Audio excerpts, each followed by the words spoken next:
Di video sebelumnya kita sudah membahas tentang ciri-ciri makhluk hidup dari bernafas, bergerak, berkembang biak sampai mengeluarkan zat sisa.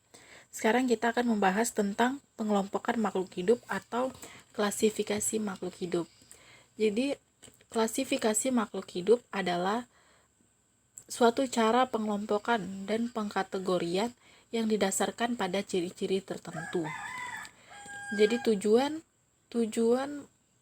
pengkategorian atau pengelompokan makhluk hidup atau klasifikasi makhluk hidup ini adalah untuk mempermudah mengenali dan membandingkan dan juga mempelajari makhluk hidup. Membandingkan berarti kita mencari persamaan dan perbedaan sifat atau ciri-ciri dari makhluk hidup. Nah, kita akan membahas sejarah dari pengelompokan makhluk hidup. Ahli biologi mengelompokkan makhluk hidup dengan mengamati persamaan ciri. Contohnya singa, harimau, macan tutul, dan cita berada dalam satu kelompok tetapi berbeda spesies. Nah, spesies ini adalah kelompok organisme yang dapat melakukan perkawinan antara individu dalam kelompoknya dan dapat menghasilkan keturunan yang subur. Artinya seperti ini. Seekor singa hanya dapat melakukan perkawinan dengan singa. Macan tutul hanya dapat melakukan perkawinan dengan macan tutul. Harimau hanya dapat melakukan perkawinan dengan harimau. Selanjutnya, sekitar 2000 tahun yang lalu, ada seorang ahli filosofi Yunani yang bernama Aristoteles. Aristoteles ini mengelompokkan makhluk hidup ke dalam dua kerajaan besar, yaitu tumbuhan dan hewan. Pada umumnya, tumbuhan mempunyai zat hijau dan daun, zat hijau daun atau klorofil, dan tidak berpindah tempat. Sedangkan hewan tidak memiliki zat hijau daun dan dapat berpindah tempat. Selanjutnya, Aristoteles membagi kerajaan hewan menjadi 3 kelompok berdasarkan tempat hidupnya darat, air, dan udara. Kerajaan tumbuhan dibagi menjadi 3 kelompok, yaitu herba, semak, dan pohon.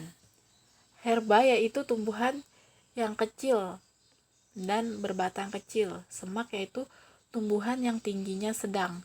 Pohon yaitu tumbuhan yang tinggi dan memiliki batang pokok yang bercabang. Nah, di samping merupakan klasifikasi Aristoteles, yaitu kerajaan hewan yang tadi dibagi menjadi darat, udara, dan air. Begitu juga kerajaan tumbuhan yang dibagi menjadi herba, semak, dan pohon. Selanjutnya, dikenal sistem klasifikasi buatan yang ditemukan oleh Carolus Linnaeus.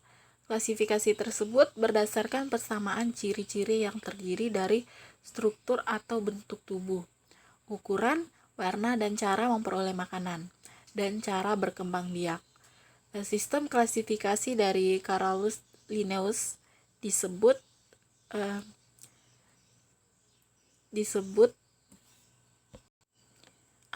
atau dikenal sebagai sistem klasifikasi buatan.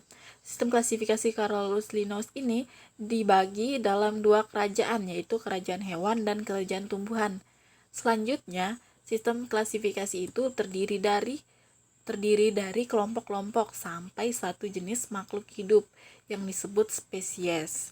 Nah, dapat diperhatikan di samping itu ada 2 pengklasifikasian atau pengelompokan atau kelompok-kelompok makhluk hidup. Yang pertama yaitu kelompok dari kingdom hewan, yang dimulai dari kerajaan, filum, kelas, bangsa, suku, marga, dan jenis. Nah, di bawahnya kerajaan tumbuhan, yaitu dari regnum, divisi, kelas, ordo, famili, genus, dan spesies. Nah, itu tadi sistem klasifikasi buatan yang ditemukan oleh Carolus Linnaeus. Nah, itu tadi sejarah pengelompokan makhluk hidup.